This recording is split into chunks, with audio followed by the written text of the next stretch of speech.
ચાલો તો આજના લેક્ચરમાં આપણે જોવાનું છે કે નિયત સંબંધ રેખા, જેને આપણે હવેથી ઇંગ્લિશમાં રિગ્રેશન લાઇન તરીકે ઓળખીએ છીએ, એને આપણે કેવી રીતે પ્રેઝન્ટ કરી શકીએ, મેઇનલી એને ડ્રો કરવાની છે.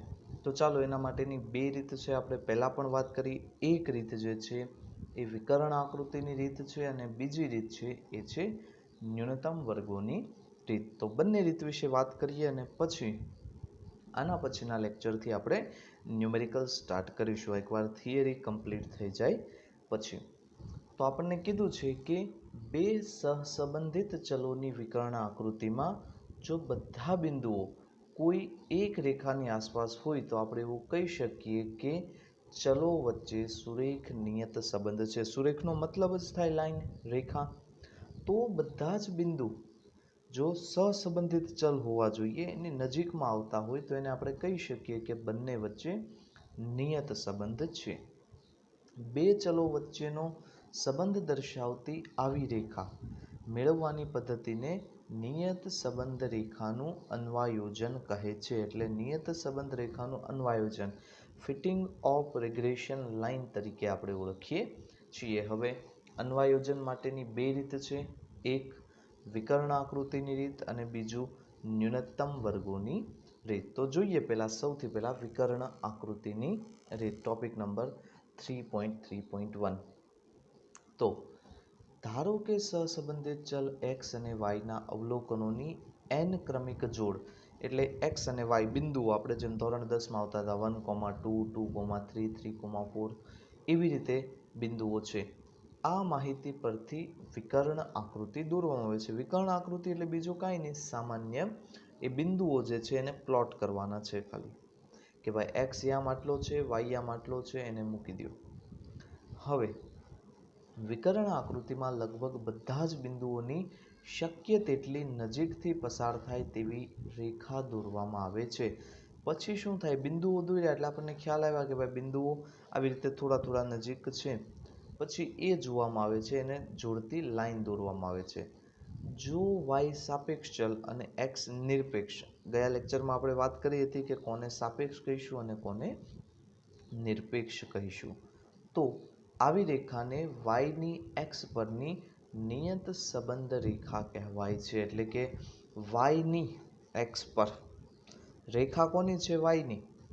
કારણ કે વાય બદલાય છે, એક્સ અચળ છે, એટલે નિરપેક્ષ છે. ટૂંકમાં અચળ નથી પણ નિરપેક્ષ છે, બંને છે તો વેરિયેબલ જ. તો આને શું કહેવાય છે? વાયની એક્સ પરની નિયત સંબંધ રેખા કહે છે. તે પરથી નિરપેક્ષ ચલ એક્સની આપેલ કિંમત પરથી અનુરૂપ સાપેક્ષ ચલ વાયની અનુમાનિત કિંમત મેળવી શકાય છે. એટલે અનુમાનિત, પછી આગળ રેખામાં એ રેખા તમે દોરી નાખી પછી શું થાય, અહીંયા પોઈન્ટ છે તો ત્યાં આટલું હોવું જોઈએ, એ તમને આઈડિયા આવી શકે. આ પ્રકારની રેખા દોરવા માટે કોઈ ગણતરીની જરૂર પડતી નથી. એટલે યાદ રાખજો, વિકર્ણ આકૃતિમાં કોઈ ગણતરી નથી કરવાની. એક રેખા દોરી, રેખા પર નેક્સ્ટ પોઈન્ટ મળશે એ આપણને ખ્યાલ આવી જશે. જોઈએ, એક તમને સામાન્ય ઉદાહરણથી સમજાવી દઉં એટલે તમને વધારે આઈડિયા આવશે.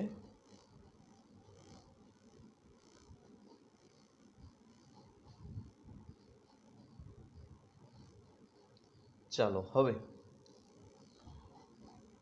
આવી રીતે છે, બરોબર છે, એક્સ અને અહીંયા વાય, અને આપણે કોઈ રેખા દોરી, રેખા મળી આવી રીતે સીધી રેખા, બરોબર છે. અહીંયા ફોર એક્ઝામ્પલ x1 હતો તો y2 હતો, પછી x2 તો આપણને જોવા મળ્યું કે y હતો એ 4 થઈ ગયો.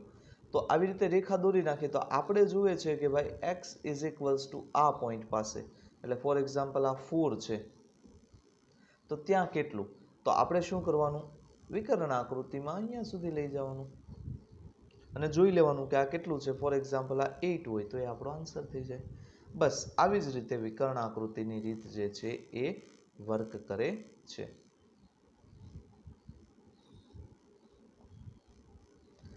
ચાલો હવે થોડુંક થિયરીના રૂપથી એને સમજવાનો પ્રયત્ન કરીએ. તો જો આપણને કીધું છે કે નીચેની વિકર્ણ આકૃતિ પરથી આ બાબત સરળતાથી સમજી શકાય છે. જો અહીંયા આપણી પાસે વિકર્ણ આકૃતિ છે, એક્સ લીધું છે આપણે, જે નિરપેક્ષ છે, વાય સાપેક્ષ છે, એને વાય એક્સિસ પર લીધું છે. જુઓ કીધું છે એક જ માહિતી પરથી બનતી નીચેની આકૃતિમાં બે જુદી જુદી વ્યક્તિઓએ બે જુદી જુદી રેખા L1 અને L2 દોરી છે. આમ જોઈ શકાય છે કે નિરપેક્ષ ચલ x ની કોઈ કિંમત a તેને અનુરૂપ સાપેક્ષ ચલ y ની અનુમાનિત કિંમત રેખા L1 પરથી y1 મળશે, જ્યારે રેખા L2 પરથી તે y2 મળશે. એટલે બંને રેખા પર y અલગ અલગ મળે છે, તમે જોઈ શકો છો. બરોબર છે. આમ નિરપેક્ષ ચલ x ની એક જ કિંમત માટે અનુરૂપ સાપેક્ષ ચલની જુદી જુદી અનુમાનિત કિંમત મળે છે, એટલે જ આપણે આને અનુમાનિત કહીએ છીએ. જુઓ પોઈન્ટ એક જ હતા પણ બે વ્યક્તિઓ જુદા જુદા હતા, તો એકને એમ થયું કે ભાઈ લાઈન આવી રીતે આવવી જોઈએ, બીજાને એમ થયું લાઈન આવી રીતે મળવી જોઈએ. એટલે લાઈન કોણ દોરે છે એના ઉપર પણ આ વસ્તુ મેટર કરશે. બરોબર છે. એટલે આ રીતને વ્યક્તિલક્ષી રીત કહેવાય છે. દરેક વ્યક્તિએ જુદી જુદી લાઈન દોરે. મને એમ થયું હોય તો હું કોઈ ત્રીજી લાઈન દોરું, મને એવું સાચું લાગે. દરેક પોતાની રીતે વિચારશીલ હોય છે. તેથી આ રીતથી મળતી નિયત સંબંધ રેખાને શ્રેષ્ઠ અન્વયોજિત રેખા ન કહી શકાય, કારણ કે અહીંયા જે મળ્યું એ અનુમાનિત મળ્યું છે, હકીકતમાં ફેક્ટ મળ્યું નથી. વ્યક્તિલક્ષી છે, કોઈ વ્યક્તિએ કેવી રેખા દોરી છે આ બધું એના પર પણ ડિપેન્ડ કરે છે. એટલે એને શ્રેષ્ઠ અન્વયોજિત રેખા ન કહી શકાય, કેમ કે તેનાથી સાપેક્ષ ચલની શ્રેષ્ઠ અનુમાનિત કિંમત જ મળે છે. કિંમત કેવી છે? હજી અનુમાનિત જ છે. આ વસ્તુ ભૂલાય નહીં. એટલે અનુમાનિત કિંમત જ મળે છે, તેની કોઈ ખાતરી નથી. શ્રેષ્ઠ અન્વયોજિત રેખા નિયત સંબંધ રેખા મેળવવા માટે ન્યૂનતમ વર્ગોની રીતનો ઉપયોગ કરવામાં આવે છે. આ રીત શ્રેષ્ઠ નથી. હા, વિકર્ણ આકૃતિની રીત સરળ છે એઝ કમ્પેર ટુ ન્યૂનતમ વર્ગોની રીત, પણ તેમ છતાં પણ વિકર્ણ રીત એટલે ઇંગ્લિશમાં સ્કેટર ડાયાગ્રામ. આપણે કીધું કે ભાઈ લેક્ચરમાં બને એટલું ઇંગ્લિશ પણ યુઝ કરશું, પણ થિયરી હશે તો ત્યાં હું માનું છું કે પ્યોર તમને વર્ડ ખ્યાલ આવી જવા જોઈએ. ન્યુમેરિકલ્સમાં એ તમને ડાયરેક્ટ એનાથી ઇક્વેશન્સ ને બધું યાદ રહી જશે, એટલા માટે. કોવેરિયન્સ, બરોબર છે. સહવિચરણની જગ્યાએ તમને એ સાંભળેલું હોય 20-25 વાર કે સહવેરિયન્સને સહવિચરણને કોવેરિયન્સ કહેવાય, તો તમે ડાયરેક્ટ COVXY લખી શકો, નહીતર COVXY તમારે યાદ રાખવું પડે. આવી વસ્તુ છે. તો સ્કેટર ડાયાગ્રામ મેથડ, વિકર્ણ આકૃતિની રીત, અને આ મર્યાદા છે કે એ વ્યક્તિલક્ષી છે. ચાલો તો હવે બીજી રીત જોઈએ, જે છે ન્યૂનતમ વર્ગોની રીત. તો ન્યૂનતમ વર્ગોની રીત, ધારો કે આપણે જેમ કીધું એમ કે x નિરપેક્ષ ચલ છે અને y સાપેક્ષ, n જોડ same as it is x1 y1 x2 y2 બિંદુઓ. હવે ન્યૂનતમ વર્ગોની રીત સમજવા માટે આ માહિતીનો વિકર્ણ આકૃતિ પહેલા દોરવાની છે. વિકર્ણ આકૃતિ એકવાર દોરાઈ ગઈ. હવે જો x અને y ના સુરેખ સુરેખ નિયત સંબંધને દર્શાવતી શ્રેષ્ઠ રેખાનું સમીકરણ y a + bx હોય, તો આ રેખાના અચળાંક a ને b કેવી રીતે મેળવવા? y a અચળાંક છે, પ્લસ bx આખું અચળાંક નથી પણ ખાલી b અચળાંક છે. બરોબર છે. તો કેવી રીતે મેળવી શકાય? ધારો કે ચલ x ની કિંમતો બધી જ આપણી પાસે હશે, x1 x2 x3 x4 બધી જ n સુધીની. તેવી જ રીતે y ની પણ બધી જ કિંમત હશે, જે આપણી કિંમતો અનુમાનિત છે. અનુમાનિતની ઉપર આવી રીતે આપણે કેરેટ, આને કેરેટ કહી શકાય, કેપ પણ કહી શકાય. બરોબર છે. y1 caret, y2 caret, y2 cap, એવી રીતે પણ તમે બોલી શકો છો. હવે x ની કોઈ કિંમત x x1 માટે y ની કિંમત આપણે આ સમીકરણ પરથી મેળવી શકીએ. y a + bx ડેશ, પણ એ અનુમાનિત હશે. હવે ચલ x ની અવલોકિત કિંમત y અને અનુમાનિત કિંમત y ડેશ વચ્ચેના ઊભા વર્ટિકલ અંતરને અનુમાનિત ત્રુટિ કહે છે, એરર જેને આપણે કહીશું. અહીંયા તમને આકૃતિથી સમજાવું. કિંમત આપણને મળી ક્યાં? તો એ રેખા એટલે કે આપણે y1 કર્યું, પણ એની અનુમાનિત કિંમત કેટલી છે? તો કે ભાઈ y1 કેપ. તો એ બંને વચ્ચેનું ડિસ્ટન્સ, આપણું બિંદુ ક્યાં છે અને આપણા બિંદુથી રેખા કેટલી દૂર છે, એ બંને વચ્ચેના ડિસ્ટન્સને શું કહેવાય છે? એરર તરીકે ઓળખીએ છીએ. જેને એરર એટલે જો અહીંયા પણ કીધું ભૂલની જગ્યાએ એરર, અનુમાનિત ત્રુટિ. ત્રુટિ યાદ રાખવું અઘરું રહે, એની જગ્યાએ એરર તમે સમજી શકો. તો આપણે શું કરવાનું છે એરર માટે? y1 માઇનસ y1 કેરેટ, અને y1 કેરેટની કિંમત મૂકી દો અહીંયા, એટલે કે a પ્લસ bx i, એટલે આપણને મળ્યું y1 minus a minus bx, sorry yi, જ્યાં i ની અલગ અલગ કિંમતો હશે. તો આવી રીતે આ સૂત્રની રીતથી આપણે આ બધી જ જે વસ્તુઓ છે એ મેળવી શકીએ છીએ, ખાલી આપણે એરર મેળવી. હવે સ્પષ્ટ છે કે રેખાની ઉપરના જે બિંદુ હશે એની ત્રુટિ ધન થશે, તો નીચેનાની ત્રુટિ કેવી લેવાની છે? ઋણ. ત્રુટિ એટલે એરર.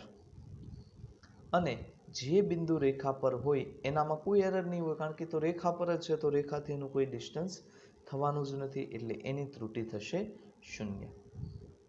હવે અન્વયોજિત રેખા y caret is equals to a plus bx, yની x પરની નિયત સંબંધ રેખાના અચળાંક એવી રીતે મેળવવામાં આવે છે જેથી ત્રુટિના વર્ગોનો સરવાળો ઓછામાં ઓછો થાય. ત્રુટિના વર્ગોનો સરવાળો ઓછામાં ઓછો થાય ન્યૂનતમ, ત્યારે આપણને મળતી રેખા શ્રેષ્ઠ હશે. તો શું કરવાનું છે? ત્રુટિઓનો સરવાળો, એનો વર્ગ, અને આ ત્રુટિઓનો વર્ગ અને એનો સરવાળો, એટલે આપણે sigma ei caret ei square કરશું, એટલે ei શું છે? y1 minus y1 caret. તમે જોતા જજો, કાંઈ કેલ્ક્યુલેશન સ્ટફ નથી. અને એ રીતે આપણે આજે છે કરી શકીએ છીએ. બીજગણિતથી પણ સરળતાથી આપણે મેળવી શકીએ છીએ આ b નું સૂત્ર. યાદ રાખજો, b is equals to sigma x minus x bar into y minus y bar upon sigma x minus x bar whole square. સૂત્ર તમારે યાદ રાખવું જ પડશે. થોડુંક જાણીતું સૂત્ર હોય એવું લાગે છે, બરોબર છે? કયું ચેપ્ટર આપણે યાદ કરીએ? Chapter number 2.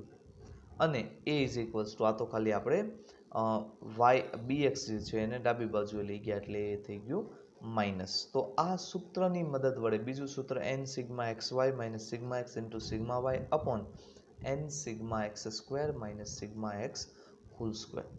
આ સૂત્રોની મદદથી આપણે વિકર્ણ આકૃતિ દોરી શકીએ છીએ. તો જો આપણને કીધું છે કે આ રીતથી આપણે જો a અને b મેળવશું, તો બધા જ બિંદુ શક્ય તેટલી નજીકથી પસાર થતી રેખા પર છે, અને નિયત સંબંધ રેખા મેળવતી વખતે ત્રુટિના વર્ગોનો સરવાળો ન્યૂનતમ કરવામાં આવે છે, એટલે જ આને શું કહેવાય છે? ન્યૂનતમ વર્ગોની રીત. ત્રુટિનો વર્ગનો સરવાળો મિનિમમ થાય એવી લાઈન દોરવાની છે આપણે, બરોબર છે? તો એને આપણે શું કહીએ છીએ? એટલા માટે ન્યૂનતમ વર્ગની રીત. તો આ હતી આજની આપણી બીજી રીત, ન્યૂનતમ વર્ગોની રીત. ચાલો હવે આગળ જો વાત કરીએ, તો જેમ આપણું ચેપ્ટર નંબર 1 જે હતું એમાં આપણે આ ચેપ્ટર નંબર 2માં સહસંબંધાંક આવતો હતો, તો અહીંયા આવશે નિયત સંબંધાંક, જેને કહેવાય છે b. તો જો કીધું છે કે આ રીતથી મળતી b ની કિંમત, કઈ રીતથી? ન્યૂનતમ વર્ગોનો સરવાળો. b ની કિંમતને y ની x પરથી નિયત સંબંધ રેખાનો નિયત સંબંધાંક, રિગ્રેશન કોએફિશિયન્ટ તરીકે ઓળખવામાં આવે છે. ઉપરાંત તેને નિયત સંબંધ રેખાનો ઢાળ પણ કહે છે, સ્લોપ. અને અચળાંક એને નિયત સંબંધ રેખાનો અંતઃખંડ, ઇન્ટરસેપ્ટ. x એક્સિસ એટલે કે x એક્સિસ પર પણ y એક્સિસની સમાંતર, તો એને શું કહેવાય છે? અંતઃખંડ તરીકે આપણે ઓળખીએ છીએ. નિયત સંબંધાંક b નું અર્થઘટન. હવે એની વેલ્યુ જે છે એ શું સજેસ્ટ કરે છે આપણે, એટલે કે એની વેલ્યુમાં કેટલો આન્સર હોય તો શું આન્સર મળે? આપણે કેમ r માટે જોયું તો r નું અર્થઘટન, એમ અહીંયા b નું અર્થઘટન. તો જો કીધું છે કે b ચલ x ની કિંમતમાં એક એકમ ફેરફાર કરવાથી y માં થતો અનુમાનિત ફેરફાર છે.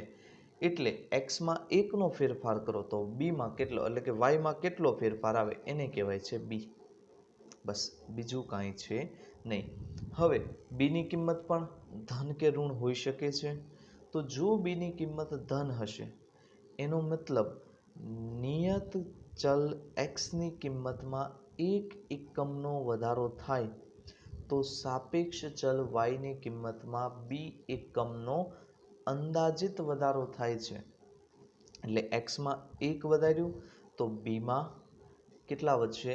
તો એ વધશે એ શેના ઉપરથી મળશે? બી પરથી મળશે. એટલે એક્સમાં વધારો થયો તો વાયમાં પણ વધારો થાય છે.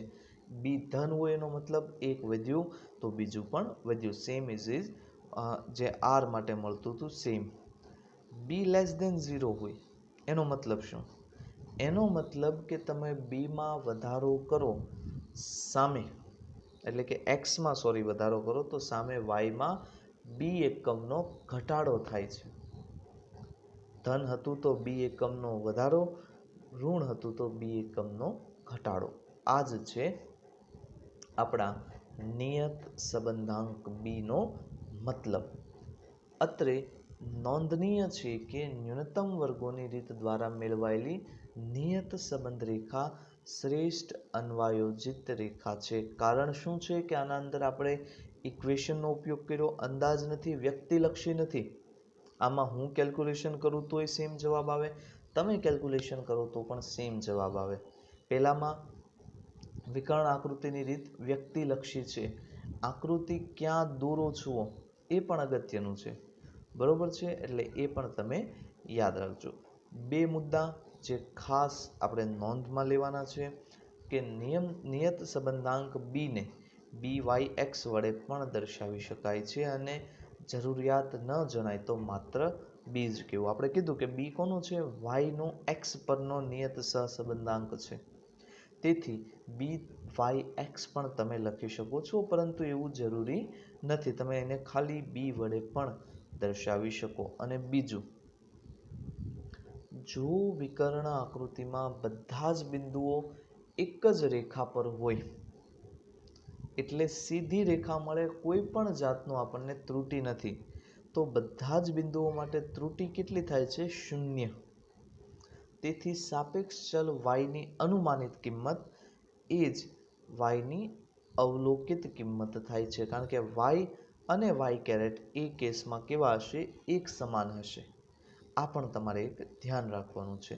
તેથી નિયત સંબંધ રેખાનું સ્વરૂપ y caret is equals to a plus બીએક્સના બદલે y is equals to a plus b x લખી શકાય છે, જે તમે ધોરણ 10 સુધી લખતા આવ્યા છો. આવી જ રીતે લખતા આવ્યા છીએ આપણે ધોરણ 10 સુધી. બરોબર છે?